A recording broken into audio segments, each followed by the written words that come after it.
The start of the world's largest pegboard wall, maybe, I don't know. And I am stoked, man. Like, I have no idea what to say. Like, this is beyond words. I was not expecting something like this. Right, guys, welcome back, and today is going to be a shop working day. Ian has already started painting these back walls, so we're gonna paint these back walls black and then do a little bit of paneling back here and paint those. There's gonna be panels that go on this side. There's gonna be some stuff here, working on a shelf, a workbench right here with some other things, but we'll do it a little bit at a time and I'll show you what we do. So Ian's gonna start painting. Let's get it going. Are you a Paint Master 5000? Definitely not. I think somebody just woke up. All right, got the painting done. And those are wet spots, so then like the sun's just reflecting off of them. I'm not that bad of a painter. It is gonna need a second coat though. This is the most satisfying thing. Pulling this up. Ooh. Oh yeah, crisp lines. Oh, well, that's not what I wanted to do. All right, Ian did a good job. I wanted this back wall black. Did a really nice job with getting that painted. Why I'm not worried about the rest of this is, number one, I am putting in a bench. Number two, we're gonna put an overhead section up here because I picked up that forklift off of Facebook Marketplace, and I'm gonna be able to put stuff up here up high, so that all this up here is not wasted space. All right. With my workbench right here, I want to have pegboard across this section all the way across, so that way I can hang tools or whatever, things that I'm working on. And the only way I can hang pegboard, it's not going to stick to any of this, is in between these joists. So these joists are 6 foot apart. I just got some 1x2 wood, and I'm going to set it up here and then screw it in. I've already tried to put screws into the metal, and what happened was it just broke the screw off. So what I gotta do first is drill a hole through it.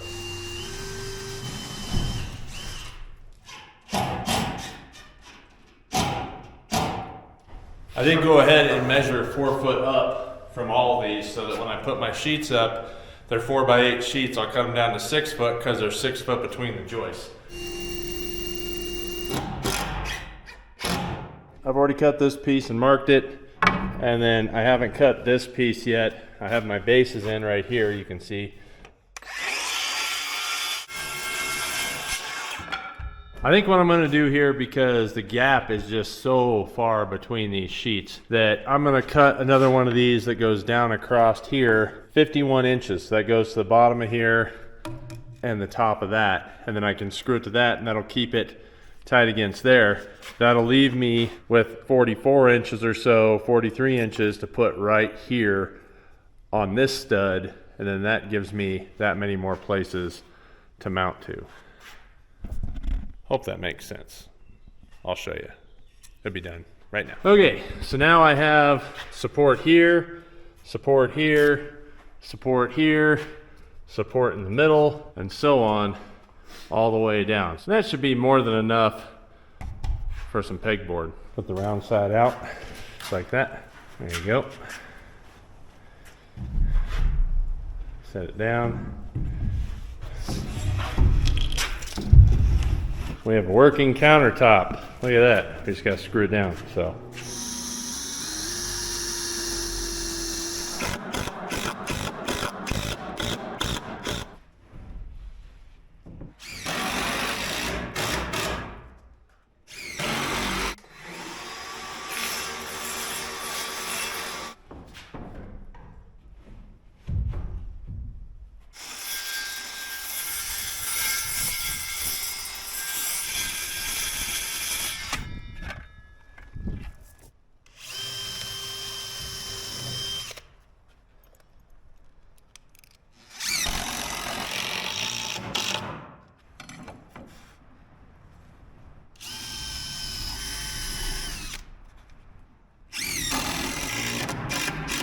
All right, we have one big, nice 18-foot long workbench. How about that? That's gonna be great. Next thing I want to do is get a couple sheets up here on the high side. I'm going to put my toolboxes here, But the high side, I want some sheets in case I want to hang some posters or whatever. I went ahead and measured this. This is 63.5 inches apart. So I'll cut those down to length. I got sheeting that's fairly thick. I mean, it was cheap, but it's wafer board sheeting, but it's like, I don't know, 1/2 inch thick or something, which is more than enough. I'm not really worried about it being flimsy. It's just something that I can screw banners to, basically. I don't know, banners, license plates.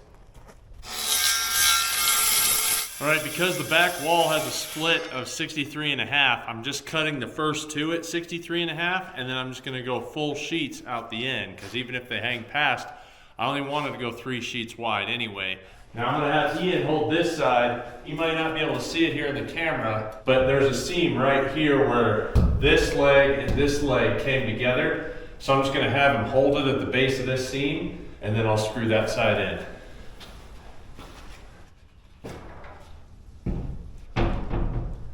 Hold it, Colt. Now because this is metal, I got to pre-drill it even to get anywhere with it, so. All right, now that we have that set, we can put the level up here at the top.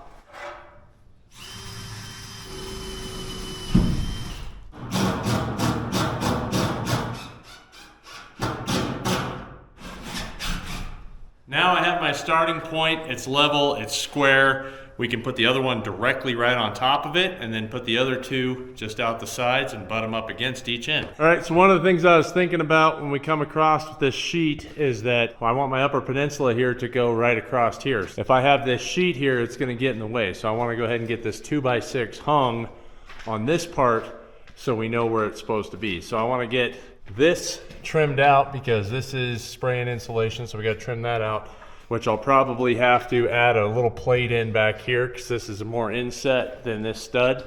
But once we get this hung and level, then we can cut this sheet out to fit where it needs to be.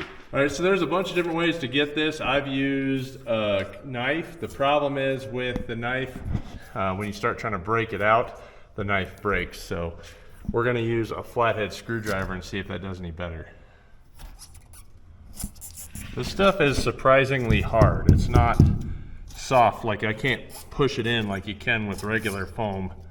When you put that fill foam in, this stuff gets like concrete level hard.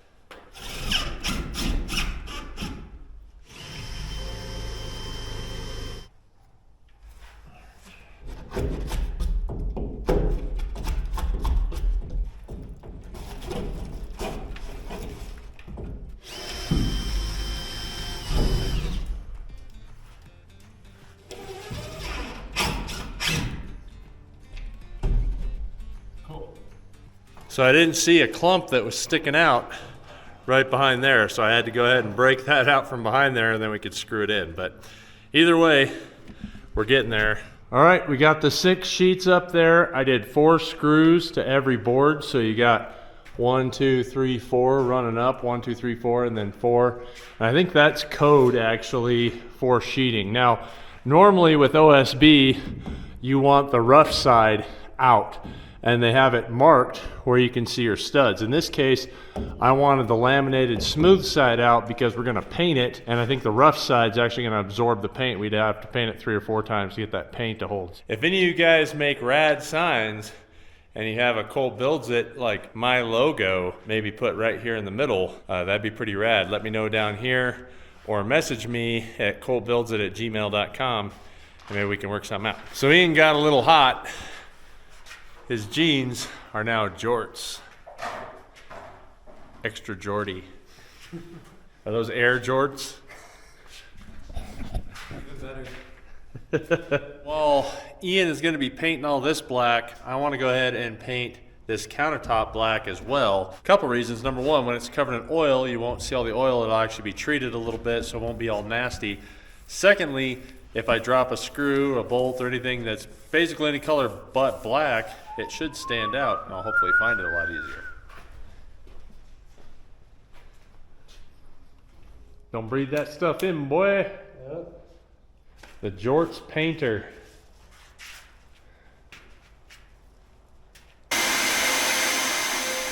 All right, while Ian's taking a break from painting, I have been doing the pegboard. So cutting it down, screwing it in. I got one more to do, and I'm gonna have a workbench, 18-foot workbench, 18 foot of pegboard, and then we got the upper porch to hold stuff. That'll be above that. So there's the light, because it's getting nighttime. Ian got all of the boards painted up here, so now everything is painted, and it looks pretty darn nice.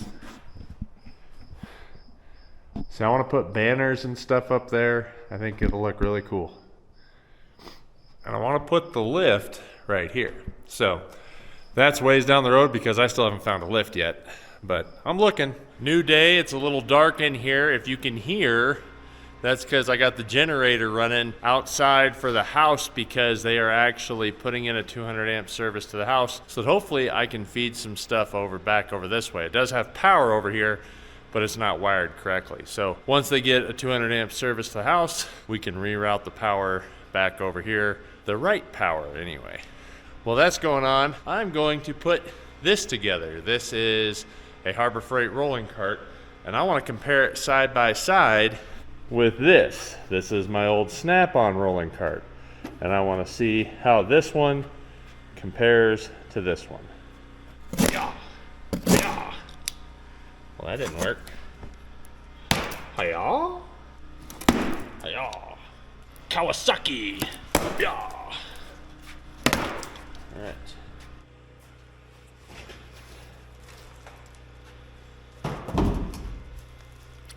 So one thing I will say is that my Snap-on one was already together when I bought it. I didn't have to put it together myself. So, yeah, we'll see how that plays out.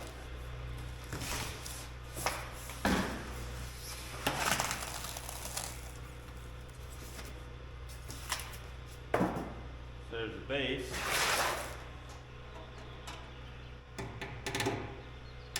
All right. One of these things I will say that I like is that all these bolts are carriage bolts, and every nut is a 13 millimeters, so it's just one socket to put everything together.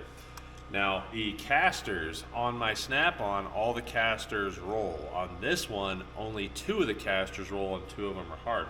One of the things I do like, though, is in these casters, they have a grease zerk, and these seem like good quality casters. They're not junk by any means, so that's a plus. It's kind of up to you whether you want all 4 of your tires to roll one way or if you want them to have 2 straight ones. You know, I've had it be a hindrance and a plus on both ends. That's pretty cool. My fingers aren't long enough to hold this in and to hold that up and to get this on.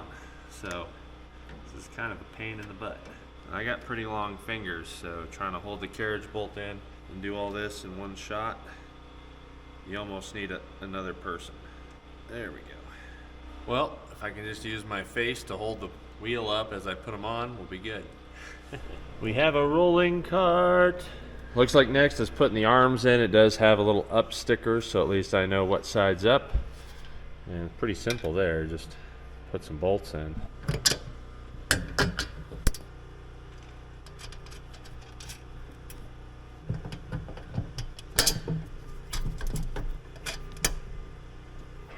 Getting somewhere now. So I went ahead and tightened the caster bolts, but everything else is just snug and loose. That way I can fit the box right in here. So I got our pedestal, and I put the box in.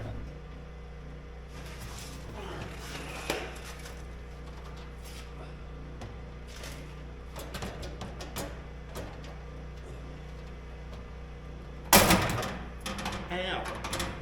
Ooh, that pinched.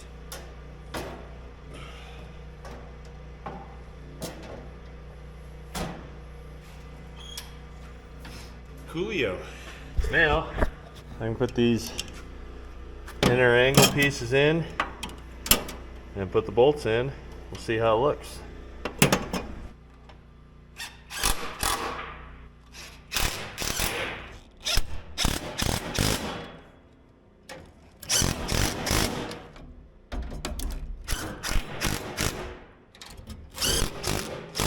You're gonna thank me for telling you should probably have a ratcheting wrench to get to these ones, otherwise it's gonna be a pain in the butt.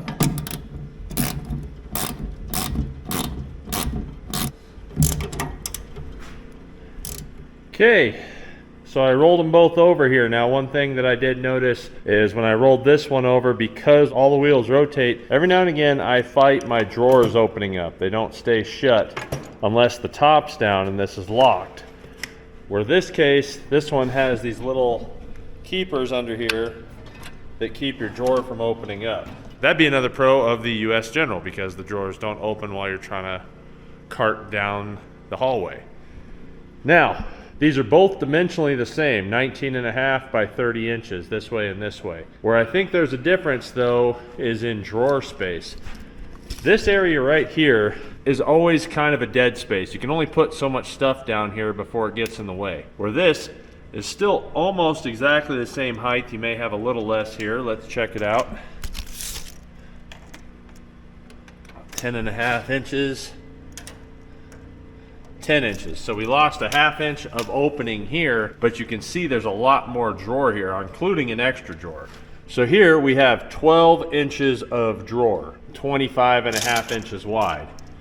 Now this drawer is going to be the exact same width, 25.5 inches wide, but we have 13.25 inches of drawer. So we gained another 1.25 inches of drawer coming down, which means these are probably the same size, these are the same size, and then your upper drawers are bigger. So this one's the thicker one, and then this one's split in two. That would be another pro for the US General. So I actually like having the 4 casters for a cart because I can move it around a little easier. The cost of this, you can buy a couple of these. This has got more drawer space, they're the exact same size. This one's already put together. This one you have to put together yourself. The shocks on this one, the shocks sit on the outside. So what that's going to do is hinder me from using these back areas, and I'm going to have to pay attention to how tall my handles are in here. Where this one, you can see here, these hinges are on the inside, and I can use whatever handle sizes I want back here. Because I am not in an automotive shop, I don't have to worry about closing that drawer every night and locking it up. I'm going to keep it open pretty much all the time in my own garage. One of the things I do like about my Snap-on one is that this is adjustable going down, where I can set this rack or even get another paint rack for down there to hold more cans. This one bolts on, and you can bolt it on either side. I put it under here because I was thinking that'd save me some space where the handle's at. But now every time I want it, I have to go down there to go get it, as opposed to reaching at hip height to go get this. The thing I like about the US General is it has 4 bolts for each corner on top and bottom, where the Snap-on only has 1 bolt for each corner. The metal looks exactly the same as far as thickness goes, so having more bolts probably means that it's a little tougher. Now the real test. I'm sure you guys know why I got this. Green is my signature color. I like green a lot, and I want to put all my tools in a green cart. Soon, maybe I'll have a lift in here and I'll actually use this cart again where I can roll it over to the truck where I'm working. Also, if you can't afford a huge toolbox, this is probably a good alternative to get inside and just work on these. And these come up for sale every now and again too. You'll see them put these on like their sidewalk sales and stuff, where you can get these pretty darn reasonably. Okay, here's one other thing that I just realized. I went to put my pry bars in here, and you can see they're sticking up. And I just realized that this toolbox has insets like this that sit down in, and that allows your pry bar to sit down farther so that you can actually close your top. Now, like I said, once again, it really doesn't matter for me because I'm not closing this. You are working in a shop where you got to lock your toolboxes up every night, and you don't have these drop-down inserts. That's going to kind of suck. You're going to have to keep your pry bars somewhere else.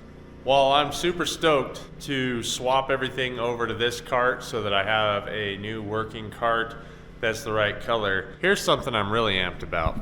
Harbor Freight has been watching my videos and saw that we are redoing this entire shop at the new location here in New Mexico. And they said, hey, you can't have old toolboxes if you're gonna do that. And they sent this.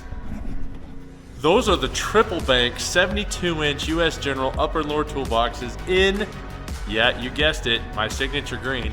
And I am stoked, man. Like, I have no idea what to say. Like, this is beyond words. I was not expecting something like this. So I'm super, super amped. I want to get these things in and put them up.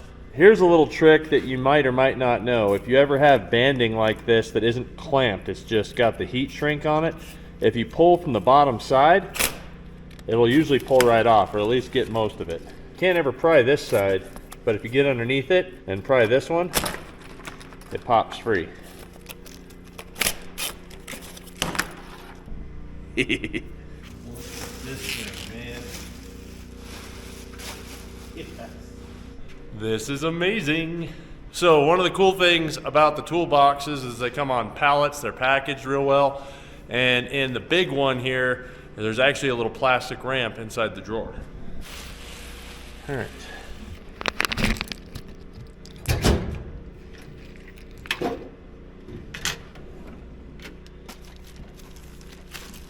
It's rampalicious. Power plug, wooden ramp. So you take that and put it down here, and then we can just roll the cart right off. Then we got to use our big boy muscles to pick this up and set it on here. Big boy muscles. There you go. Had to use the old claw hammer to get these apart. Matt would be proud.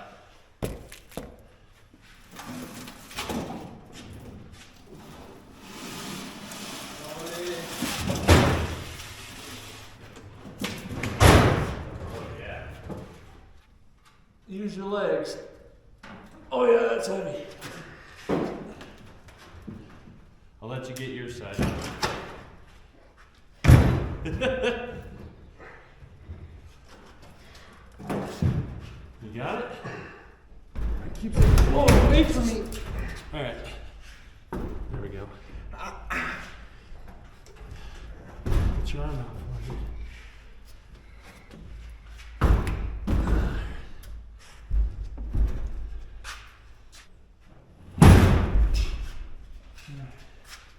Oh yeah, that's light. Look at that. How tall are you? 6'6". Look at the size of that box. That's a big box. Oh yeah. Look at that. That is gonna be nice. Now this is huge. And this is why. What's better than one toolbox? 2 toolboxes. That is a wall of toolboxes. And it's green. So I'm super stoked. I never ever in my life thought that I would have something like this. This is rad. I'm legitimately ecstatic over this. All right, well, the inspection passed. They got the service up on the house, so now we have a better service coming this way. Ian here is gonna go ahead and cut these 2x4s. We're gonna measure them out and cut them to go in between the studs here. And I am starting to transfer tools over to these rad toolboxes. So like here is my brake lines. So I have all these brake line tools that I've collected over the years. This is a fuel line tool. Everything else is all for brakes, right? I had that in 2 different parts of these toolboxes just so I could hold it all, because I didn't have a drawer big enough and deep enough to hold all of it in one single drawer. Like this, my tap and die. I had my tap and die in 2 different spots. Now, my tap and die sets, I had this one and this one in one box, these in a different spot, and now I have it all in one drawer, which is awesome. So hopefully I don't have to open that drawer very often, but if I have to, I have it. So I started putting stuff in the toolbox. This is all just Torx and Allens that I have collected. I have flatheads here. This is all flathead screwdrivers, and then Phillips head screwdrivers up here. I put some sockets in here. This is 1/4 and 3/8, and then obviously I went 1/2 inch right below it. I'm gonna go ahead and label these with my label maker I got off of Amazon, because I am going to get confused with all these drawers if I don't label them. If you're wondering, I had labeled my old toolboxes. So I actually did have stuff labeled before. Perfect.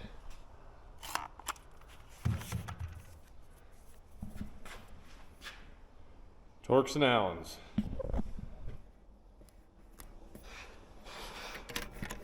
Perfect. Now only 400 more to go.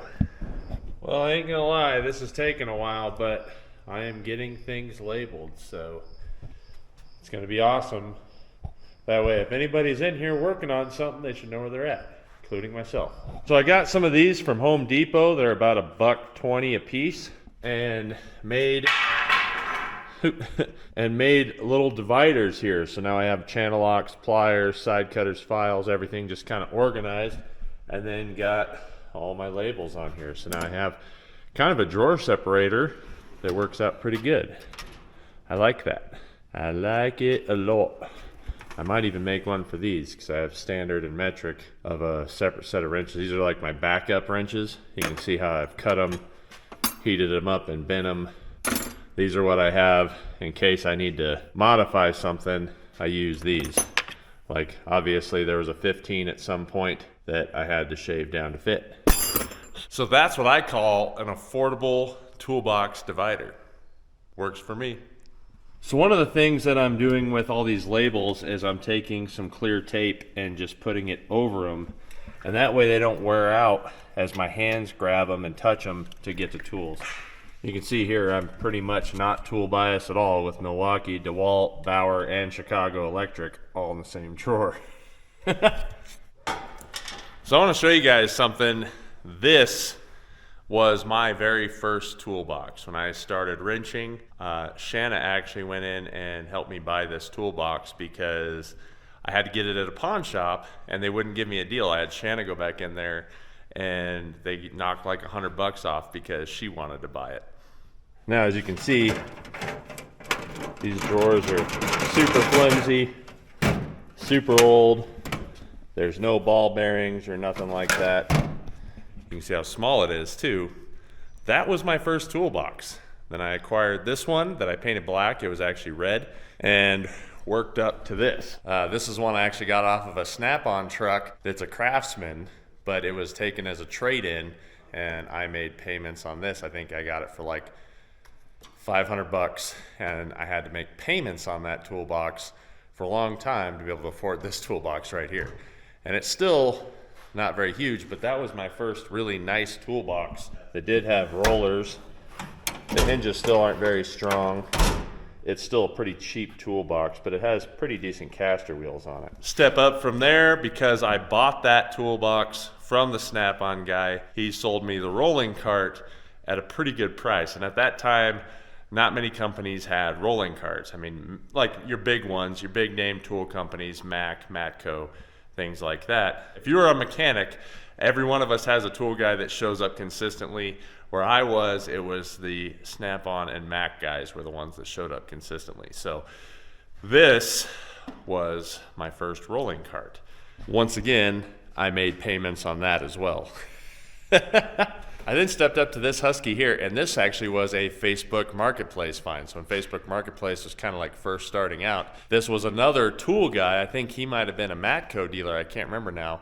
But somebody took this in his trade, and I got this toolbox for like $600, I think. This one I was actually able to buy at the time when I bought it, and it's been a really nice toolbox. It's got decent rollers, and it has the slow shut. I don't know if that really helps other than from slamming your door shut. And finally is this rolling cart. This is another one I got off of Facebook Marketplace. The guy that I bought it from was a mechanic, had a bigger one that he bought, and I got this thing for like $200 because he needed cash today. And this has turned into my gear stuff. So if I'm working on axles, gears, anything like that, this is pretty much what holds that stuff right here. Basically everything you need, you know, your pinion bearing puller, Allens, and then everything you need, race drivers, seal pullers, air hammers. Now, here's a funny thing about air hammers. I think that this Mac air hammer by hands down, is the best air hammer I've ever had. I've had this thing for a long time now. It's probably pushing 18 years at least, maybe 20, and this thing still works great. It gets everything in and out that I've ever tried to use it on, and it's probably the last air tool that battery hasn't taken over. Battery tools are pretty much where it's at. I use battery impacts, battery drills, battery powered ratchets, everything, but I haven't used a battery powered air hammer. Have you guys seen a battery powered air hammer? Because if there's an air chisel air hammer that's battery powered, I'd actually like to get it just to try it. And now, I have this, which is amazing. This is a big shout out to Harbor Freight. Thank you guys for reaching out and sending me this, because this is a blessing, man. I've never in my life thought I would own anything like this. So this is just super cool. This is years of tool collecting. Like you said, you saw my first toolbox and you saw how few tools I had, and now I have enough to fill up pretty much all of this entire 17 foot of toolboxes here. And as for the rolling cart, I want to get some new socket holders. Harbor Freight actually sells these in the same color green. Obviously, I got to get those. So I'm going to run to Harbor Freight and buy those for my sockets for the top. And then I'll have my rolling cart that I can use to get around.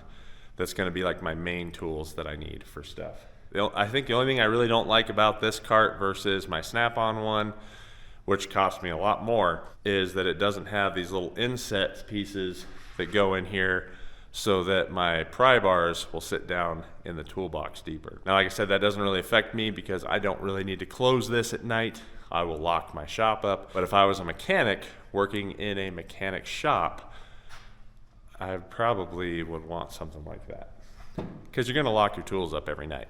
Now, what does that mean for these toolboxes? Well, a couple of things. Number one, I'm going to be able to hand these down to my kids, so now they're going to have some toolboxes to hold their tools, and they're going to be in a little better position than I was going to the pawn shop and having my wife buy my toolbox because she got a better deal than me.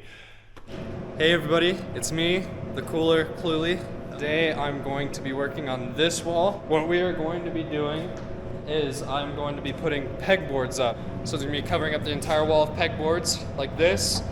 What the plan is to be able to go up every 4 feet, because each pegboard is about 4 feet high. So we're going to go 4 feet, another 4 feet, another 4 feet. So there's going to be 3 rows of pegboards and sheeting, and then we're going to be putting up these brackets. Those brackets are going to be holding in these 2x4s I cut up yesterday, 69 3/4 inches each side. And so we're going to be covering it from this side of the wall right here all the way to the very end right here, and then 12 feet up. It's a lot of pegboards. Be able to fit a lot of really good goodies up there, and then have a lot of room for storage and anything else that's needed for the shop. So yeah, I'm gonna get started on measuring brackets and then taking out this spray foam so we can get those 2x4s in there. All right, so I got the first one in here. This is how it's supposed to fit, right there. And then the brackets will connect right to here like this. Perfect. All right, so I just got back from Harbor Freight. I did a couple things. I bought a new set of wrench holders. I'm gonna put those up on the wall like my old tool cart was. I also got these, which is brand new green trays, obviously for my sockets. So I got new socket holders. I also went ahead and drilled these out to fit pry bars. The only ones I had to really drill out are these two, which was this one to fit the green handle, and then I had to drill out this one for the big, long 3-footer. Hopefully, like I said, they'll come up with an inset so those sit down in there. For this specific one, it's not gonna matter because this is what I'm gonna use. But I do want to get these hung similar to this, and then that way I have holders.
All right, so we got every single other 4 feet marked off. Each spot where the 2x4s are gonna go cleaned up from the spray foam. Now we're gonna go ahead and put up reference brackets right here. 2x4 bracket, and then we'll level them out and then attach them up to those brackets. And I also got some of these pegboard hooks for all my flat discs and grinder wheels. So as I get more stuff laid out and dug out of my pile, I can get things hung up. I'll have a nice organized place to find my stuff. Hey, it's hot. I think it's time for a soda break. Great idea. That is one thing I got to figure out to get in here is a fridge. I want to have a fridge in here. Not a little fridge, but like a fridge. For these.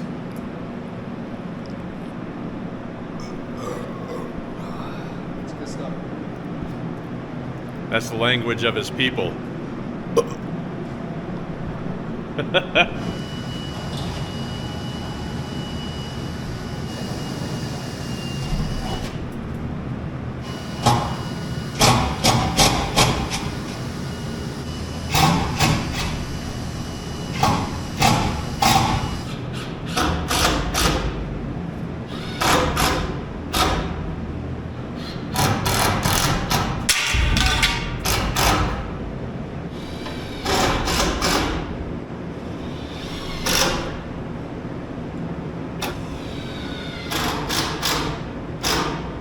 All right, so what I did, because none of this is load bearing, this is literally just gonna hold sheets for me to hang things.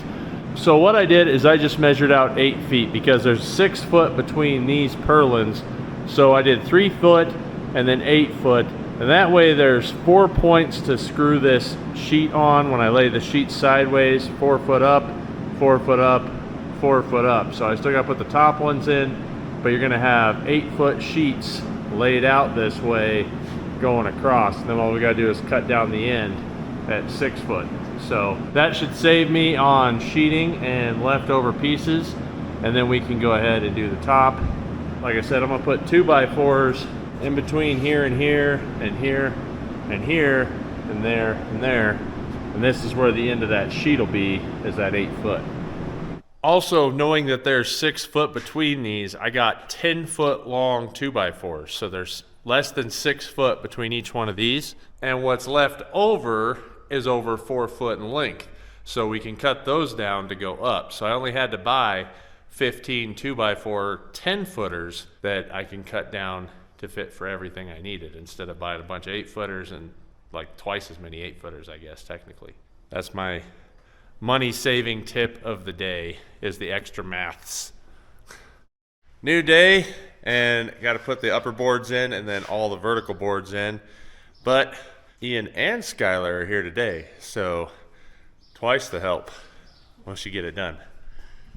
What's better than 18 foot of pegboard? An entire shop wall of pegboard. So that's what's going on right here.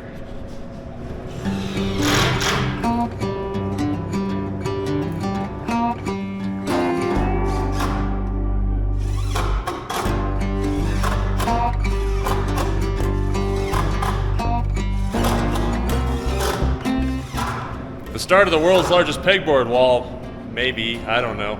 I do have some cool things I'm gonna be hanging from it once we get this thing up.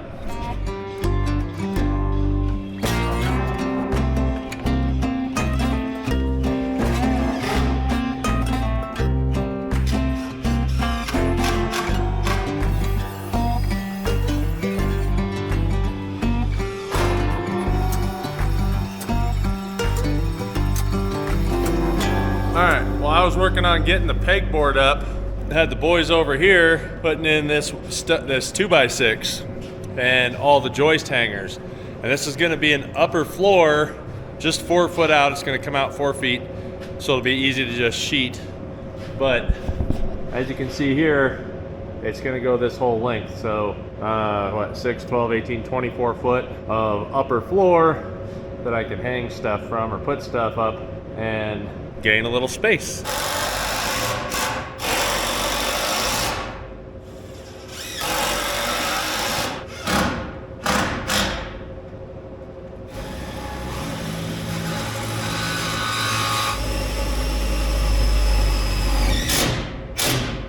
So now I got it at least held up. Now it's level. We can go ahead and measure across, get our outside piece, and then hang all our joist hangers for that. Is it puppy dog time? Huh? Huh? Come here, Sully. Hey, boo. Hey, boo. Oh, yeah. These guys are arguing which way they need to hang them. 2 foot is center, so you should have this to be your opening. Your 2 foot line should be on this side. That's what I was saying. That's exactly what I just said, bro. No, you said left side.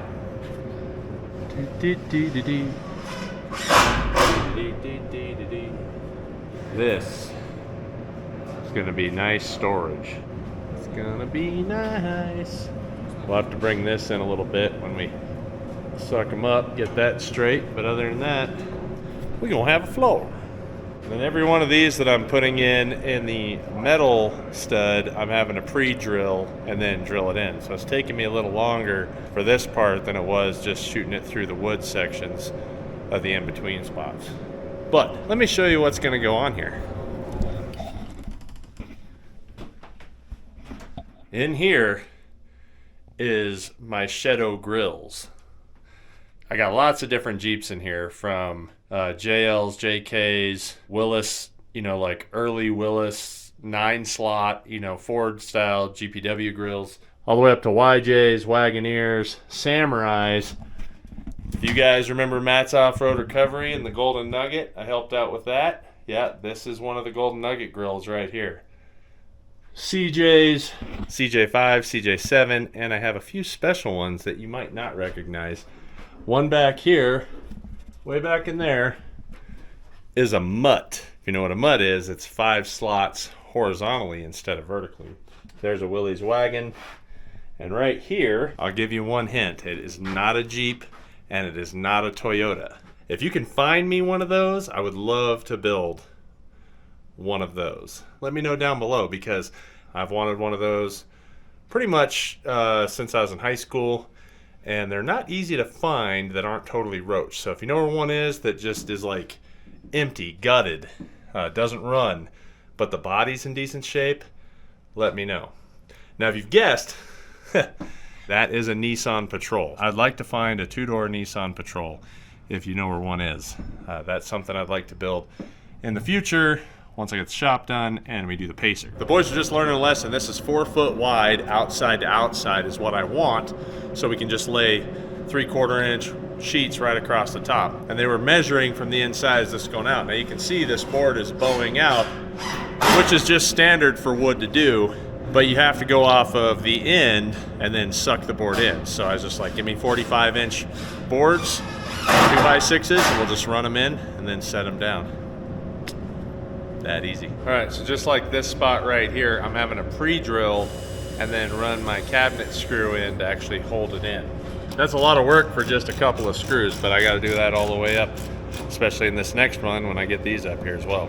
So just take a little time, and then we're gonna have the mega wall of pegboard. See, you get that sheet up there. So why they put those lines on the sheet is so that you can actually know where your screw points are. I'm watching these guys struggle. This is great. Like I said, I still got more supports to hang up there so it can actually hold some weight. But we got it trued up. They're getting these in, and then I can screw them down, and we are gonna have a nice porch. Plus, run lights under here, and then I got a nice workbench with lights. And if you guys know the peanut butter jar trick, you can put the peanut butter jars in here and access them all. If you're tall enough. If you're tall enough. If you're tall enough. You have to be this tall to ride this ride to be able to get to those peanut butter jars. Oh yeah. Now, imagine a whole wall of them. It's all supported. I think I'm gonna go ahead and do one 4x4 right here where the seam is. I'll notch it out, fit it here, and go right down to the floor. That way I got an extra support going up there, because this is gonna be storage. I don't know how much heavy stuff I'm gonna put up there, but if I want to like throw old tires or spare wheels or whatever up in here, I want to be able to get it up there get out of my way, out of my life, and not have to think about it. Why do I always wear cargo pants? Because then I don't have to have a nail belt or a man purse. Just put my screws in my pocket. Now I got a pocket of screws.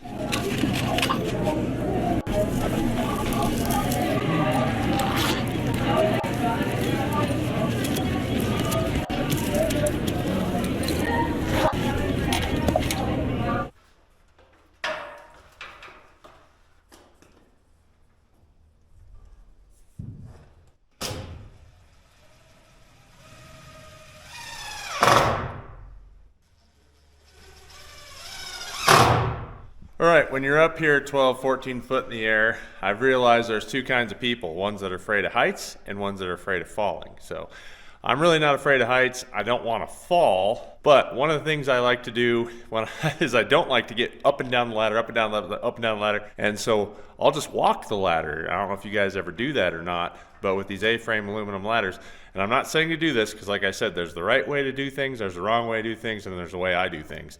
But this is what I do. You just hold on the ladder and wiggle your feet left and right like that.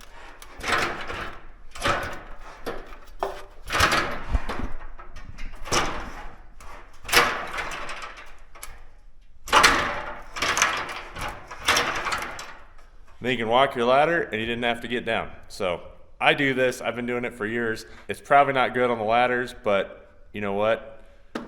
This was an old Facebook Marketplace sale that I got for like 20 bucks. So I'm not gonna complain if it eventually isn't good for me anymore.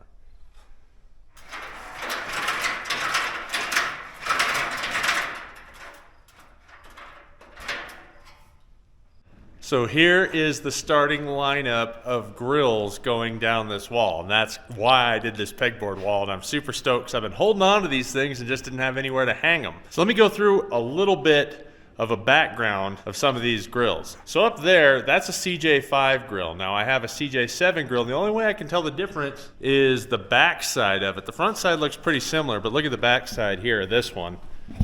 And you can see this is different. The CJ5 has a square opening back here where these just have tiny little holes on the sides. But to the front, they look exactly the same. Now below that, this green one is a Suzuki Samurai SJ. And an SJ stands for small Jeep, actually. Below that is the Golden Nugget, the Matt's Off-Road Recovery Golden Nugget LJ40. That's a Suzuki also, and that LJ actually stood for Little Jeep. This is a 9-slot military Jeep. So this would have been in the early 40s. It could have been made by Ford, could have been made by Willis Overland, could have been made by Bantam, I think, even maybe made a few of them. I can't remember for sure. This grill right here would be like a GPW MB style grill. Up there, we have a full-size Jeep Wagoneer. Right here is a Jeep Wrangler JK, 2007 to 2017. Now, let me show you the difference between a JK and a JL. 2018 and up is the JL, and you can see that this has got a nice taper here. There's a bend in the grill. So that's one of the ways you can tell the difference between the 2018 and up Jeeps versus the JKs. Obviously, the infamous YJ with the square headlights. This is an old Comanche pickup bed that I had off one of my Comanches. I kept the tailgate. So up top there is that mutt I'm talking about. It's 5 slots sideways. That's the M151, and it was actually the predecessor to the M38A1 Jeep. This was also made by Ford, Kaiser, and even AM General for a little while, I believe. It was independent suspension, and it was the longest running military Jeep that I know of, because it started in 1959, went all the way to 1988. That's a long time for one vehicle to stay in the military like that. This is obviously a Willys wagon, and you can tell by this nice, beautiful front clip. Now the pickups had the same look, but I don't think the pickups had the little beauty pieces in the middle. I can't remember.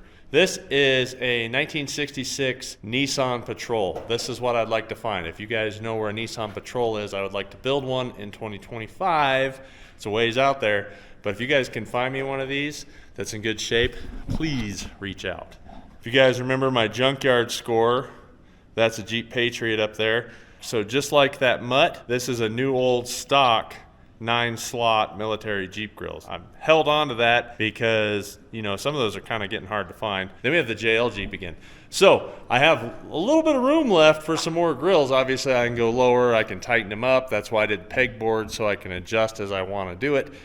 But if you guys have any cool grills that you think I should find or try to put on this wall, let me know down here. So once again, a huge shout out to Harbor Freight for reaching out to me and sending me this stuff. This is amazing to have these toolboxes and this much storage to actually be able to access things, and I can organize it a lot nicer. I have everything labeled. I still got a few more to label, but that's a huge step up from this original toolbox that I had Shanna get at the pawn shop. We actually made payments on that thing so I could work on vehicles on the side to make money after work on other people's vehicles and my own to flip them and stuff like that. But that's how I made side money to go rock crawling. Either way, I thank you guys for watching. I hope you like this one because this is totally different. This is working in the shop. I still got a lot of things to do to this shop to get it ready. Still got to get a lift, still got to get electricity, still got to get a lot of things going. Please make sure you like and subscribe. I'll see you guys next time. Bye-bye.